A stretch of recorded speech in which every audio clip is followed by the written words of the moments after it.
Hello guys, तो जैसे कि आप टाइटल देख के समझ गए होंगे कि आज की इस वीडियो में हम बात करने वाले हैं एग्रीकल्चर संबंधित टॉप 50 इंपॉर्टेंट क्वेश्चंस को।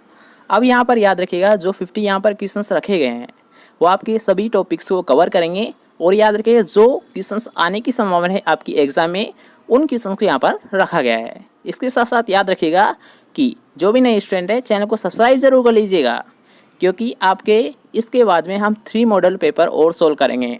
ठीक है, 3 मॉडल पेपर आपके सोल्व करवाए जाएंगे, तो इसलिए नोटिफिकेशन को दबा लेना, क्योंकि जिन्होंने नोटिफिकेशन ऑल पर नहीं दबा रखा है तो वो अभी से ऑन कर ले, क्योंकि आपकी कब क्लास होगी इसका कोई टाइम फिक्स नहीं है। बस आपको 3 मॉडल पेपर में सोल्व करवाने वाला हूँ। ठीक है, तो उनको ज़रूर वॉच कर लेना, क्योंकि याद रखिएगा वो मॉडल पेपर आपके लिए बहुत ज़रूरी होने वाले हैं। ओके, तो चलिए आज की क्लास को स्टार्ट करते हैं। आज कुछ नया सीख लेते हैं। इससे पहले जो भी नए स्टूडेंट है उनसे भी स्पेशली बोलना चाहूँगा कि चैनल को सब्सक्राइब नहीं किया है तो जल्दी से जाइए चैनल को सब्सक्राइब कीजिए, और जो पास का बेल आइकन आएगा तो इसे ऑल पर जरूर दबा दे, जिससे जब भी हमारी क्लास लगेगी तो उसका नोटिफिकेशन आपको साथ साथ मिलता रहेगा। ठीक है, चलिए आज की वीडियो को स्टार्ट करते हैं। आज कुछ नया सीख लेते हैं। तो आज का हमारा फर्स्ट क्वेश्चन है कि केंद्रीय तंबाकू अनुसंधान संस्थान कहाँ पर स्थित है। तो यहाँ पर पहले आप ऑप्शंस देख लीजिए कि उदयपुर, कासरगोड, रहमान खेड़ा या फिर राजमुंदरी। अब याद रखिएगा, एक वेरी इंपॉर्टेंट क्वेश्चन है, कई बार आपसे एग्जाम में पूछा गया है, तो इसको आप स्पेशली याद रखिएगा कि केंद्रीय तंबाकू अनुसंधान संस्थान कहाँ पर स्थित है। राजमुंदरी आंध्र प्रदेश में स्थित है। याद रखिएगा कहाँ पर स्थित है, केंद्रीय तंबाकू अनुसंधान संस्थान राजमुंदरी में स्थित है। ओके, नेक्स्ट क्वेश्चन की हम बात करते हैं कि मृदा का सक्रिय घटक कौन सा है। कि मृतिका होता है, बजरीला होता है, रेत होता है या फिर खाद होता है। ठीक है, यहाँ पर साद होता है, ये आपसे पूछा गया है। तो मृदा का सक्रिय घटक कौन सा होता है, सक्रिय कंपोनेंट कौन सा होता है, तो होता है यहाँ मृतिका होता है, जिसे क्ले के नाम से भी जाना सा है। याद रखिए, क्ले या मृतिका दोनों एक ही बोला सा है। और सबसे ज़्यादा जो वाटर होल्डिंग कैपेसिटी होती है वो किसकी होती है, मृतिका या क्ले मृदा की ही होती है। और सबसे छोटे कण किसके होते हैं, सोइल पार्टिकल्स, वो भी याद रखिएगा क्ले या मृतिका सोइल के ही होते हैं। ओके, नेक्स्ट क्वेश्चन की हम बात करते हैं। नेक्स्ट क्वेश्चन आपसे पूछा गया है कि गोबर की खाद बनाने वाली नाली विधि, जिसके बारे में हमने आपको कल ही बताया था कि ट्रेंच विधि, ये किसके द्वारा प्रतिपादित की गई थी। तो ये जो प्रतिपादित की गई थी ये की गई थी CN आचार्य के द्वारा। ठीक है, हम डायरेक्टली क्वेश्चंस को सोल्व करेंगे, क्योंकि आपका भी ज़्यादा टाइम इसमें नहीं जाएगा और हमारा भी इसमें ज़्यादा टाइम नहीं जाएगा। ओके, तो याद रखिएगा नाली विधि किसके द्वारा दी गई थी, ये दी गई थी CN आचार्य के द्वारा। आप साथ साथ कमेंट कर सकते हो, जिससे कि आपको क्वेश्चंस वीडियो के साथ ही क्लियर हो जाए। ओके, तो साथ साथ आप कमेंट करते रहिए, लाइव चैट करते रहिए, जिससे कि आपके भी क्वेश्चंस वीडियो के साथ ही क्लियर हो जाए। नेक्स्ट क्वेश्चन आपसे पूछा गया है कि बाजरे का पौधा होता है। तो यहाँ पर आपको ऑप्शंस पहले देख लीजिए कि एक लिंगाश्री, उभयलिंगी, द्विलिंगाश्री या फिर कोई नहीं। तो याद रखिएगा, अगर हम बात करते हैं बाजरे का पौधा तो होता है उभयलिंगी होती है। किस प्रकार का होता है, उभयलिंगी होता है। नेक्स्ट क्वेश्चन आपसे पूछा गया है कि भारतीय बीज अधिनियम कब पारित किया गया था। अब इसको आपको स्पेशली याद रखना होगा कि भारतीय बीज निगम अलग होता है और भारतीय बीज अधिनियम अलग होता है। ठीक है, तो यहाँ पर आपसे पूछा गया है कि भारतीय बीज अधिनियम कब पारित किया गया था। तो ये जो पारित किया गया था ये किया गया था 1966 में। कब पारित किया गया था, भारतीय बीज अधिनियम ये पारित किया गया था 1966 में। इसके साथ साथ याद रखिएगा, अगर आपसे पूछा था NSC, ठीक है, अगर आपसे पूछता है नेशनल सीड कॉर्पोरेशन, तो इसकी स्थापना कब की गई थी, इसकी स्थापना की गई थी 1963 में। याद रखिएगा कि भारतीय बीज अधिनियम पारित कब किया गया था, 1966 में। और NSC कब दिया गया था, तो ये NSC मतलब नेशनल सीड कॉर्पोरेशन, तो इसकी स्थापना की गई थी, ये की गई थी 1963 में। ओके, नेक्स्ट क्वेश्चन की हम बात करते हैं। अब नेक्स्ट क्वेश्चन आपसे पूछा गया है भारतीय कृषि अनुसंधान परिषद, भारतीय कृषि अनुसंधान परिषद की नवीन बाह्य विद अनुसंधान परियोजना कौन सी है। ठीक है, यानी जो नया प्रोजेक्ट चलाया गया है इसके द्वारा वो कौन सा है। तो याद रखिएगा, अगर हम बात करते हैं IARI के अंतर्गत जो नया प्रोजेक्ट लॉन्च किया गया है वो कौन सा होता है, वो होता है NATP होता है। कौन सा होता है, याद रखिएगा IARI। सबसे पहले याद रखिएगा IARI मतलब इंडियन एग्रीकल्चर रिसर्च इंस्टीट्यूट, जो कि कहाँ पर स्थित है, नई दिल्ली में स्थित है। और इसके द्वारा जो प्रोजेक्ट लॉन्च किया गया है वो कौन सा है यार, हाँ NATP होता है। कौन सा होता है, NATP होता है। अब इसकी फुल फॉर्म क्या होती है ये भी तो आपको पता होना चाहिए। तो याद रखिएगा, यहाँ पर जो NATP है जो कि नया प्रोजेक्ट है, इसकी फुल फॉर्म होती है नेशनल एग्रीकल्चरल टेक्नोलॉजी प्रोजेक्ट। क्या होती है इसकी full form, national agricultural technology project. ठीक है, याद रहेगा। नेक्स्ट क्वेश्चन की हम बात करते हैं। नेक्स्ट क्वेश्चन आपसे पूछा गया है कि जिब्रेलिक अम्ल को सर्वप्रथम खोजा गया था। मतलब जो जिब्रेलिक अम्ल जो यूज़ करते हैं जिसका सिंबल क्या होता है, Ga3 होता है। तो इसे किससे प्राप्त किया गया था, या फिर इसकी जो खोज की गई थी ये किससे की गई थी, जंतुओं से, संश्लेषण में, खनिजों से या फिर कवक से। तो याद रखिएगा, अगर हम बात करते हैं जिब्रेलिक अम्ल, तो इसकी जो खोज की गई थी ये की गई थी एक प्रकार के कवक से। किससे की गई थी इसकी खोज, ये की गई थी एक प्रकार के कवक से। और वो कौन सा कवक होता है, वो होता है जिब्रेला फिजिकोराई। कौन सा कवक होता है, वो होता है जिब्रेला फिजिकोराई नामक कवक से इसको प्राप्त किया गया था। ओके, याद रखिएगा। नेक्स्ट क्वेश्चन क्या बात करता है, नेक्स्ट क्वेश्चन आपसे पूछा गया है कि गेहूं का पुष्पक्रम होता है। तो याद रखिएगा, अगर हम बात करते हैं गेहूं का पुष्पक्रम, तो गेहूं का जो इन्फ्लोरेंस होता है उसे बोला जाता है स्पेडिक्स। याद रखिएगा कि गेहूं का पुष्पक्रम क्या कहलाता है, स्पेडिक्स कहलाता है। ओके, नेक्स्ट क्वेश्चन की हम बात करते हैं। नेक्स्ट क्वेश्चन है एक अच्छा क्वेश्चन है और कई बार आपसे पूछा गया है कि गेहूं एक पौधा होता है, टिटिकम एस्टिकम, जिसका बॉटनिकल नेम होता है, तो ये किस प्रकार का पौधा होता है। डिप्लॉइड होता है, टेट्राप्लॉइड होता है, हेक्साप्लॉइड होता है, फिर इनमें से कोई नहीं।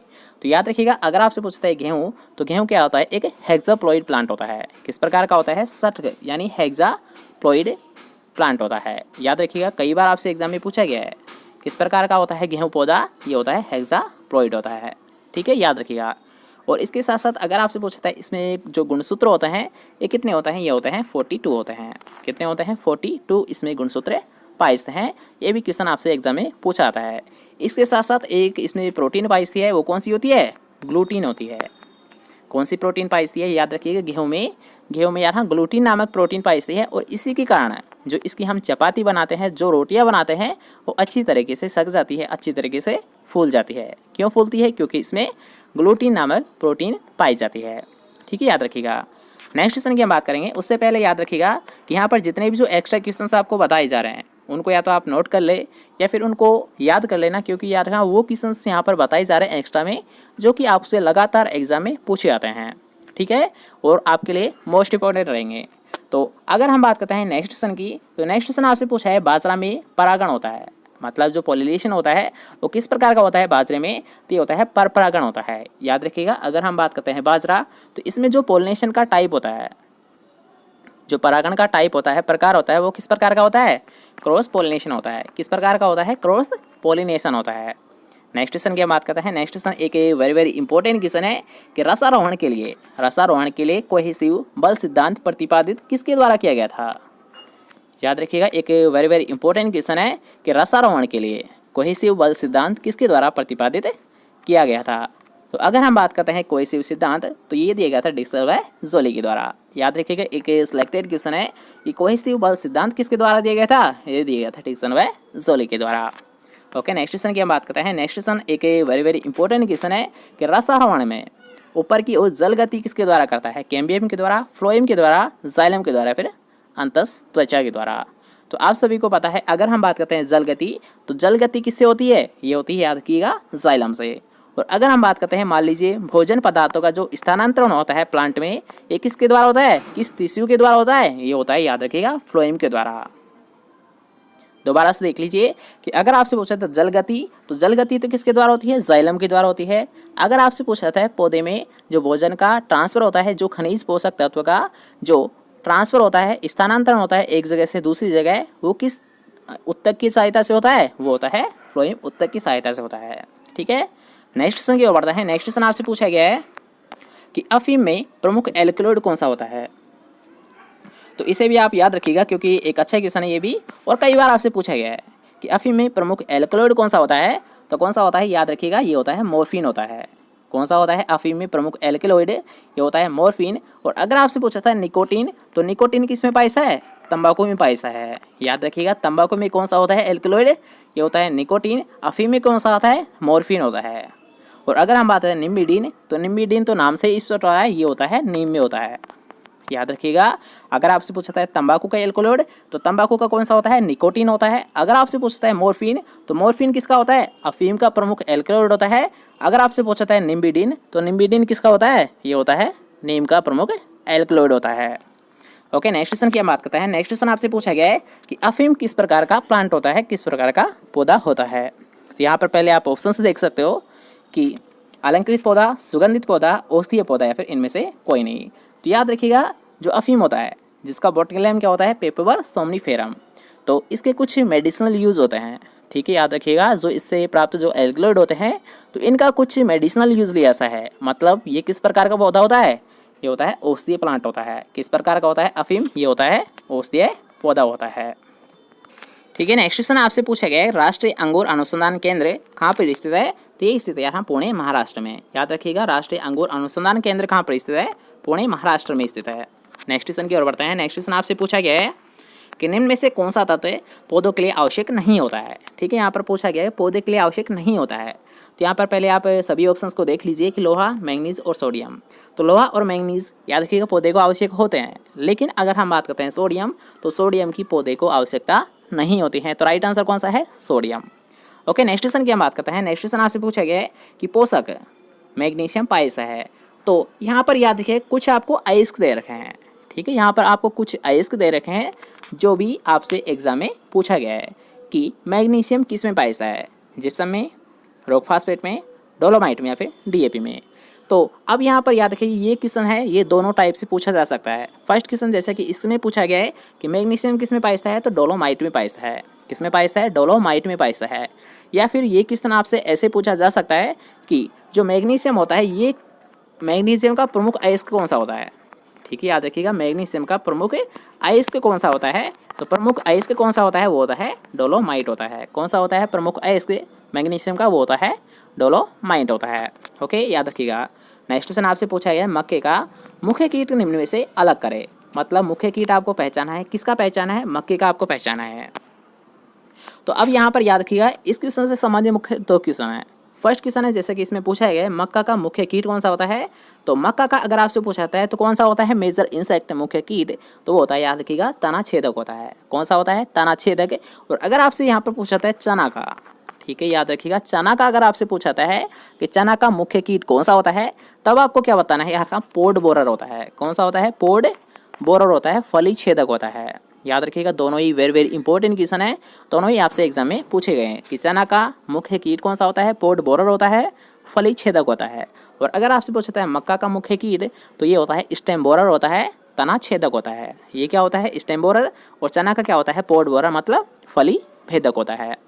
ठीक है, याद रखिएगा। नेक्स्ट क्वेश्चन है, उससे पहले अगर आपको वीडियो पसंद आ रही है और अगर वीडियो को लाइक नहीं किया तो जल्दी से लाइक कीजिए, इस वीडियो को अपने दोस्तों के साथ शेयर कीजिए और चैनल को अभी तक सब्सक्राइब नहीं किया है चाहिए चैनल को सब्सक्राइब कीजिए और नोटिफिकेशन को ऑल पर सेलेक्ट कर लीजिए, जिससे कि हमारी हर एक वीडियो का नोटिफिकेशन आपको साथ साथ मिलता रहे।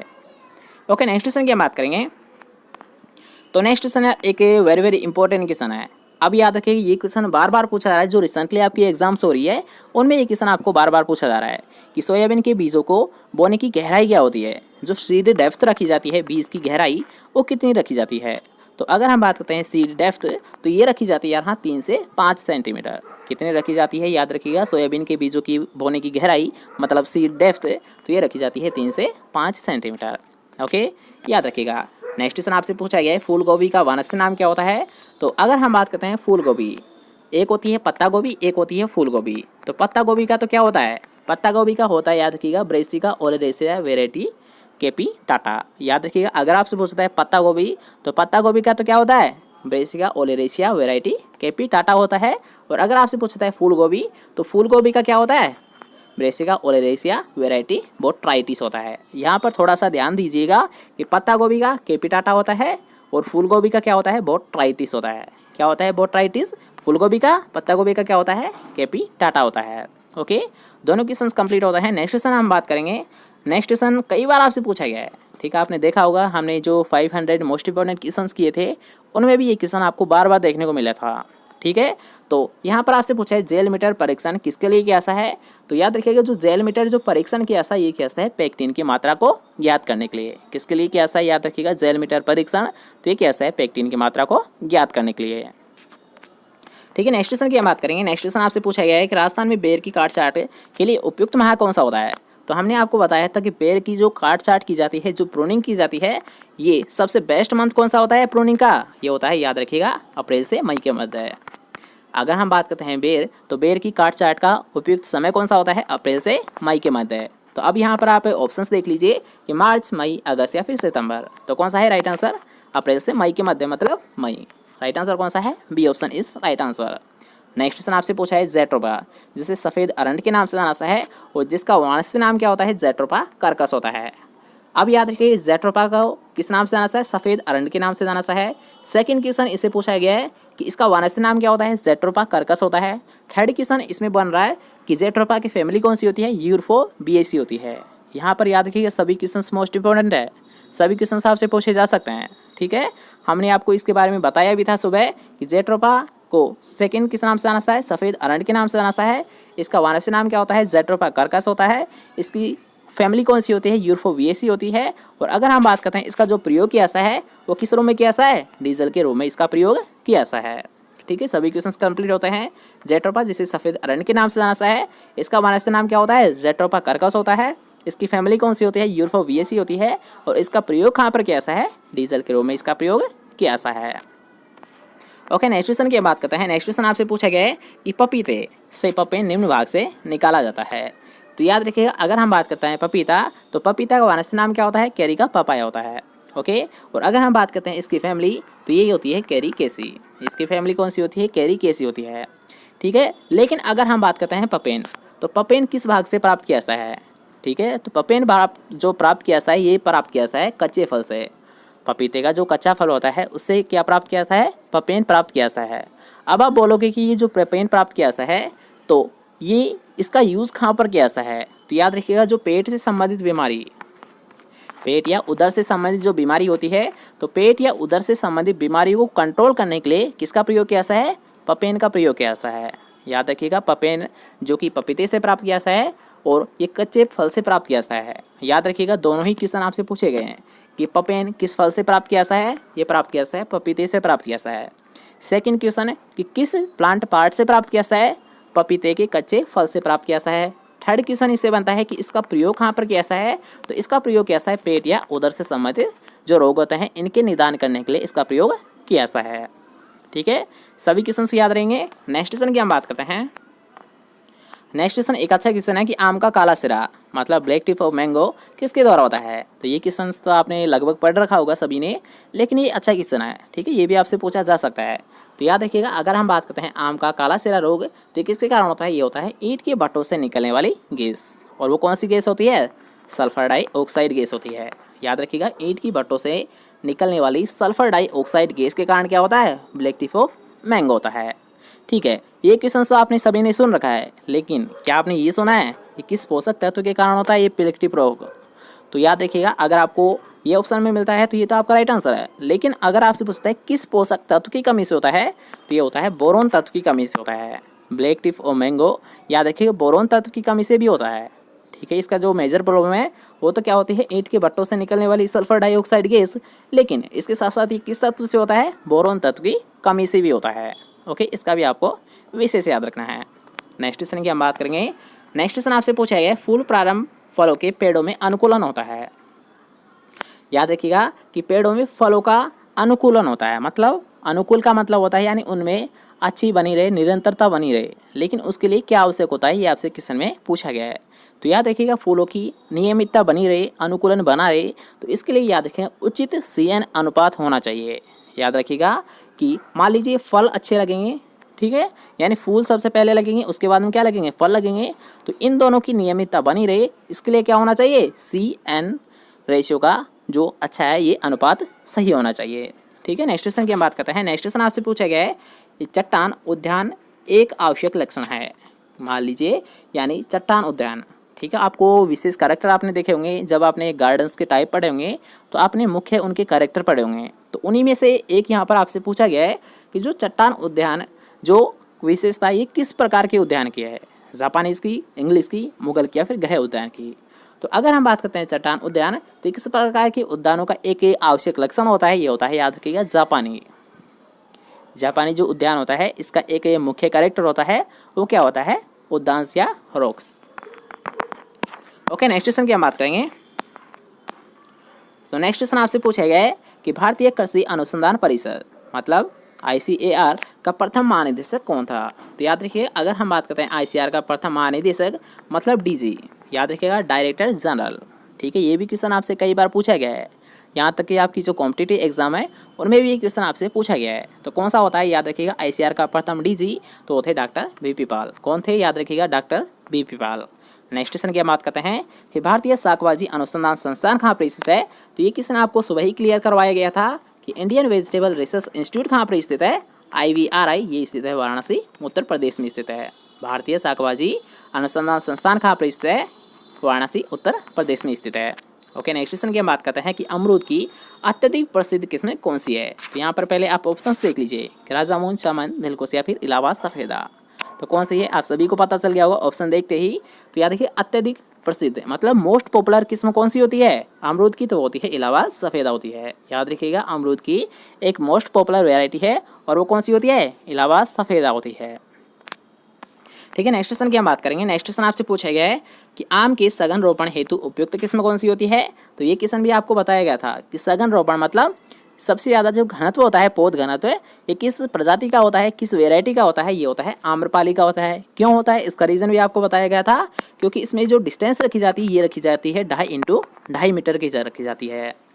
क्यों होती है इसमें, यार हाँ सबसे ज़्यादा पौध घनत्व है, क्योंकि इसमें 2.5 इंटू 2.5 की डिस्टेंस रखी जाती है इसमें, इसलिए सबसे ज़्यादा पौधे लगाए जा सकते हैं बतौर सभी वेराइटीज़ के। क्योंकि सभी जो वेराइटीज़ होती है अन्य उनमें याद रखिएगा 10 इंटू 10 की डिस्टेंस रखी जाती है, इसलिए सबसे ज़्यादा जो पौधे होते हैं वो किसके होते हैं, आम्रपाली के होते हैं। क्यों होते हैं, क्योंकि इसमें 2.5 इंटू 2.5 मीटर की डिस्टेंस रखी जाती है। ओके, क्वेश्चन क्लियर होता है। नेक्स्ट क्वेश्चन की हम बात करते हैं कि केंद्रीय शुष्क बागवानी संस्थान कहाँ पर स्थित है। तो याद रखिएगा अगर हम बात करते हैं केंद्रीय शुष्क बागवानी संस्थान तो ये कहाँ पर स्थित है, ये स्थित है बीकानेर में। कहाँ पर स्थित है, याद रखिएगा केंद्रीय शुष्क बागवानी संस्थान तो ये स्थित होती है बीकानेर में। नेक्स्ट क्वेश्चन की हम बात करते हैं। नेक्स्ट क्वेश्चन आपसे पूछा गया है कि मधु स्राव करने वाला कीट कौन सा है। यहाँ पर पूछा गया मधु स्राव करने वाला कीट। तो मधु स्राव क्या होता है, एक प्रकार के लाड़ जैसा, ठीक है, चिपकने वाला पदार्थ होता है। तो ये किसके द्वारा छोड़ा जाता है, ये छोड़ा जाता है याद रखिएगा सरसों का चेपा के द्वारा। याद रखिएगा मधु स्राव करने वाला कीट कौन सा होता है, वो होता है सरसों का चेपा होता है। और ये मधु स्राव क्या होता है, एक प्रकार का चिपकने जैसा पदार्थ होता है जो कि किसके द्वारा छोड़ा जाता है, सरसों का चेपा। जैसे नाम से स्टोर है चेपा मतलब चिपकने वाला पदार्थ। तो ये किसके द्वारा छोड़ा जाता है, ये छोड़ा जाता है सरसों का चेपा के द्वारा। ओके, नेक्स्ट क्वेश्चन की हम बात करेंगे। नेक्स्ट क्वेश्चन आपसे पूछा गया है कि नीम आधारित जीवनाशी कौन सा है। तो याद रखिएगा अगर हम बात करते हैं नीम आधारित तो कौन सा होता है, मार्गोसाइड होता है, जो कि यहाँ नीम से ही प्राप्त किया जाता है। मतलब नीम के जो एल्कलॉइड होता है उनका बाई प्रोडक्ट कौन सा होता है, मार्गोसाइड होता है। कौन सा होता है, बाई प्रोडक्ट ये होता है मार्गोसाइड होता है। नेक्स्ट क्वेश्चन आपसे पूछा गया है कि छाछा रोग के नियंत्रण हेतु उपयोग में आने वाली कवकनाशी कौन सा है। तो यहाँ पर आप देख सकते हो कि छाछा रोग, ठीक है, तो छाछा रोग का जो नियंत्रण क्या है, ये कैसा है, केराथिन के द्वारा कैसा है। याद रखिएगा छाछा रोग, तो इसका नियंत्रण किसके द्वारा कैसा है, इसका नियंत्रण कैसा है, केराथिन के द्वारा। और ये भी याद रखिएगा एक वेरी वेरी इंपॉर्टेंट क्वेश्चन है, ये भी आपको एग्जाम में देखने को मिल सकता है। नेक्स्ट क्वेश्चन की हम बात करते हैं कि नींबू कैंकर रोग किससे होता है। तो याद रखिएगा अगर हम बात करते हैं सिट्रस कैंकर रोग तो सिट्रस कैंकर ये भी एक सिलेक्टेड क्वेश्चन है, कई बार आपसे एग्जाम में पूछा गया है कि सिट्रस कैंकर रोग है ये किसके द्वारा होता है, ये होता है ज़ैंथोमोनास सिट्राई के द्वारा। किसके द्वारा होता है, ज़ैंथोमोनास सिट्राई के द्वारा होता है। और ज़ैंथोमोनास सिट्राई क्या होता है, एक प्रकार का बैक्टीरिया होता है, एक प्रकार का जीवाणु होता है। ठीक है, राइट आंसर कौन सा है, फर्स्ट ऑप्शन। नेक्स्ट क्वेश्चन आपसे पूछा है एगमार्क का संबंध है। तो याद रखिएगा अगर हम बात करते हैं एगमार्क तो एगमार्क का संबंध किससे होता है, इसका होता है यहाँ क्वालिटी से। याद रखिएगा इसका जो संबंध होता है ये किससे होता है, क्वालिटी से होता है। याद रखिए गुणवत्ता से होता है। और जो कि कहाँ पर स्थित है यहाँ एगमार्क जो रिसर्च इंस्टीट्यूट है ये कहाँ पर स्थित है, नागपुर महाराष्ट्र में स्थित है, जो कि आपसे BHU में ही पूछा गया था। याद रखिएगा एगमार्क का संबंध किससे होता है, ये होता है गुणवत्ता से संबंधित होता है। ओके, नेक्स्ट क्वेश्चन की बात करते हैं। नेक्स्ट क्वेश्चन आपसे पूछा गया है कि न्यूनतम समर्थन मूल्य।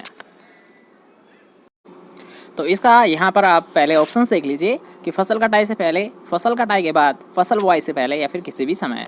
तो याद रखिएगा जो MSP दी जाती है मतलब मिनिमम सपोर्ट प्राइस, तो ये कब दी जाती है, इसकी घोषणा कब की जाती है, ये की जाती है याद रखिएगा फसल बुआई से पहले। याद रखिएगा कि जो MSP दी जाती है ये कब दी जाती है, फसल बुआई से पहले इसका निर्धारण कर लिया सा है। ठीक है, इसलिए याद रखिएगा मान लीजिए जैसे कि अकाल की कंडीशन आ जाती है तो उसमें क्या मिलती है किसानों को, MSP दी जाती है। क्या दी जाती है, मिनिमम सपोर्ट प्राइस दी जाती है, जो कि गवर्नमेंट सरकार के द्वारा दी जाती है। ठीक है, नेक्स्ट क्वेश्चन की बात करते हैं। नेक्स्ट क्वेश्चन आपसे पूछा गया है कि भारत में पंचायती राज प्रणाली की सिफारिश किसके द्वारा की गई थी। तो अगर हम बात करते हैं पंचायती राज जो प्रणाली दी गई थी ये दी गई थी बलवंत राय मेहता ने। याद रखना इसकी सिफारिश किसके द्वारा की गई थी, ये की गई थी बलवंत राय मेहता के द्वारा की गई थी। ठीक है, नेक्स्ट क्वेश्चन की हम बात करते हैं। नेक्स्ट क्वेश्चन आपसे पूछा गया है कि फसल जो हरी खाद के लिए भी बोई जाती है, तो याद रखिएगा वो होती है मूंग, जिसका प्रयोग यहाँ ग्रीन मैन्योर के रूप में भी आसानी से किया जा सकता है। नेक्स्ट क्वेश्चन आपसे पूछा गया है कि कृषि में महिलाओं के लिए राष्ट्रीय अनुसंधान केंद्र कहाँ पर स्थित है। तो ये भी एक अच्छा क्वेश्चन है कि कृषि में महिलाओं के लिए राष्ट्रीय अनुसंधान केंद्र कहाँ पर स्थित है। तो ये स्थिति याद रखिए भुवनेश्वर उड़ीसा में। ठीक है, एक नया क्वेश्चन है और ये आपसे पूछा जा सकता है कि कृषि में महिलाओं के लिए राष्ट्रीय अनुसंधान केंद्र कहाँ पर स्थित है। भुवनेश्वर उड़ीसा में स्थित है। ओके, नेक्स्ट क्वेश्चन की हम बात करते हैं। नेक्स्ट क्वेश्चन आपसे पूछा गया है गेहूं फसल के लिए उपयोगी जैविक खाद कौन सा है। ठीक है, यहाँ पर आपसे पूछा है बायो फर्टिलाइजर मतलब बायो फर्टिलाइजर के तौर पर किसका प्रयोग कैसा है कि राइजोबियम संवर्धक का, नील हरित शैवाल संवर्धक का, एजिटोबैक्टर संवर्धक का, फिर एजोला संवर्धक का। तो याद रखिएगा अगर हम बात करते हैं एजोला संवर्धक, तो एजोला संवर्धक का प्रयोग किसके लिए कैसा है, धान फसल के लिए कैसा है, चावल फसल के लिए कैसा है। लेकिन अगर हम बात करते हैं गेहूं फसल के लिए, तो गेहूं फसल के लिए कौन का यानी किसका प्रयोग कैसा है, ये कैसा है, एजिटोबैक्टर का प्रयोग कैसा है। याद रखिएगा एजिटोबैक्टर का प्रयोग किसके लिए कैसा है, गेहूं, जौ, हुई और जई, गेहूं, जौ और जई, इन तीनों फसलों के लिए किसका प्रयोग कैसा है, ये कैसा है, एजिटोबैक्टर का प्रयोग कैसा है। ओके, नेक्स्ट क्वेश्चन की हम बात करते हैं। नेक्स्ट क्वेश्चन आपसे पूछा गया है कि राजस्थान राज्य निम्न कृषि जलवायु खंडों में विभक्त किया गया है। तो अगर हम बात करते हैं जो राजस्थान के एग्रो क्लाइमेटिक जोन्स है, तो ये कितने होते हैं, तो राजस्थान में होते हैं एग्रो क्लाइमेटिक जोन्स, ये होते हैं 10 होते हैं। और अगर हम बात करते हैं पूरे भारत में कितने एग्रो क्लाइमेटिक जोन्स होते हैं, तो ये होते हैं 15 होते हैं, 15 होते हैं। याद रखिएगा अगर आपसे पूछा था राजस्थान में एग्रो क्लाइमेटिक जोन्स तो कितने होते हैं, 10 होते हैं। और अगर आपसे पूछा था भारत में, तो भारत में कितने होते हैं, 15 होते हैं। ओके, नेक्स्ट क्वेश्चन की हम बात करते हैं। नेक्स्ट क्वेश्चन आपसे पूछा गया है कि पौधे की वृद्धि हेतु आवश्यक पोषक तत्व कितने होते हैं। तो याद रखिएगा अगर आपसे पूछा जाता है आवश्यक पोषक तत्व तो कितने होते हैं, 17 होते हैं। और जो 17 ऐड किया गया था पौधे के लिए आवश्यक तत्व कितने होते हैं, 17 होते हैं। और जो 17 पोषक तत्व था वो कौन सा जोड़ा गया था, ये जोड़ा गया था, निकिल जोड़ा गया था। कौन सा जोड़ा गया था, निकिल जोड़ा गया था। ठीक है, ये भी क्वेश्चन आपसे पूछा जाता है। नेक्स्ट क्वेश्चन आपसे पूछा है मक्का का उद्भव स्थान कौन सा है। तो याद रखिएगा मक्का का ओरिजिन प्लेस होता है, जो नेटिव प्लेस होता है, ये कौन सा होता है, ये होता है मैक्सिको होता है, अमेरिका होता है। मैक्सिको कहाँ पर स्थित है, अमेरिका में स्थित है। ठीक है, नेक्स्ट क्वेश्चन की हम बात करते हैं। नेक्स्ट क्वेश्चन आपसे पूछा गया है कि गेहूं में पाई जाने वाले प्रोटीन कौन सा होता है। तो जैसे कि हमने आपको अभी बताया था कि गेहूं में कौन सी प्रोटीन पाई से है, ग्लूटीन नामक प्रोटीन पाई से है। इसी के कारण जो चपाती है वो अच्छी तरीके से फूल जाती है। नेक्स्ट क्वेश्चन आपसे पूछा गया है कि ग्वार की बीज दर क्या होती है। तो याद रखिएगा ग्वार की बीज दर। अब यहाँ पर याद है इस क्वेश्चन का मैं राइट आंसर आपको खुद नहीं बताऊंगा, बल्कि आप खुद को इसका डिसाइड करना होगा कि इसका राइट आंसर क्या है। ठीक है, आपके लिए हर एक वीडियो में एक क्वेश्चन छोड़ा जाता है, तो उसको आप कमेंट सेक्शन में बता सकते हो। तो इसका राइट आंसर क्या है, जल्दी से सभी स्टूडेंट डायरेक्ट कमेंट करेंगे। ठीक है, लाइव चैट में कमेंट नहीं करेंगे, तो जल्दी से जाइए डायरेक्ट कमेंट करिए कि ग्वार की सीड रेट कितनी होती है, 15 से 20 किलोग्राम प्रति हेक्टेयर, 8 से 10 किलोग्राम प्रति हेक्टेयर, 25 से 30 किलोग्राम प्रति हेक्टेयर, या फिर 10 से 12 किलोग्राम प्रति हेक्टेयर। ठीक है, नेक्स्ट क्वेश्चन की हम बात करते हैं। नेक्स्ट क्वेश्चन आपसे पूछा गया है कि project director of biological control मतलब जैव नियंत्रक परियोजना निदेशालय कहाँ पर स्थित है। तो ये कहाँ पर स्थित है, ये भी आपको कमेंट सेक्शन में ही बताना है। ठीक है, याद रखिएगा ये भी एक अच्छा क्वेश्चन है, शायद आपसे पूछा जा सकता है। तो ये क्वेश्चन भी आपको डायरेक्ट कमेंट सेक्शन में ही बताना होगा। ठीक है, आज के लिए आपके लिए 2 क्वेश्चन है, तो इन दोनों क्वेश्चन का आपको डायरेक्ट कमेंट कर देना है। नेक्स्ट क्वेश्चन आपसे पूछा गया है जड़िया। तो ये भी एक अच्छा क्वेश्चन है, याद रखें एक वेरी इंपॉर्टेंट क्वेश्चन है कि जड़िया और ज्वाला। याद रखिएगा 2 इंपॉर्टेंट वेराइटीज़ होती है, जड़िया और ज्वाला। और एक किसकी होती है, ये होती है मोठ की होती है। जड़िया और ज्वाला किसकी होती है, ये होती है मोठ की वेराइटी होती है। याद रखिएगा एक मोस्ट इंपॉर्टेंट क्वेश्चन है कि जड़िया और ज्वाला किसकी किस्म होती है, ये होती है मोठ की होती है। नेक्स्ट क्वेश्चन है जो कि आज का हमारा लास्ट क्वेश्चन रहने वाला है कि अरंडी के बीज में औसत तेल की मात्रा कितनी होती है। अरंडी के बीज में औसत तेल की मात्रा कितनी होती है। तो यहाँ पर पहले आप ऑप्शन से देख लीजिए कि 20%, 47%, 26% या फिर 30%। तो याद रखिएगा ऑप्शंस के अकॉर्डिंग हम बात करते हैं तो अरंडी का जो तेल होता है ये कितना प्रतिशत होता है, ये होता है 47%। क्योंकि आप सभी को पता है 45% की समथिंग होता है, तो ऑप्शंस के अकॉर्डिंग राइट आंसर क्या रहेगा, 47% होता है। ठीक है, तो कैसा लगा आज का वीडियो कमेंट करके ज़रूर बताएं। अगर आपको वीडियो पसंद आया है, ज़रा सा भी पसंद आए, तो जल्दी से वीडियो को लाइक कीजिए। इस वीडियो को अपने एग्रीकल्चर फ्रेंड के साथ शेयर भी कर दीजिए। ठीक है, एक ही रिक्वेस्ट है कि जल्दी से ज़्यादा शेयर कीजिए, ताकि आपके जितने भी जो फ्रेंड्स हैं जो कि जेट की एग्ज़ाम देंगे तो उनको भी कुछ क्वेश्चंस यहाँ से अच्छे मिल जाए और कुछ क्वेश्चंस की उनके लिए भी हेल्प हो जाए। तो जल्दी से एक साथ सभी शेयर करेंगे, तो जल्दी से शेयर कर दीजिए। ठीक है, फिर मिलते हैं कोई नेक्स्ट अमाउंट ऑफ सब्जेक्ट के लिए। से बात बाय, टेक केयर।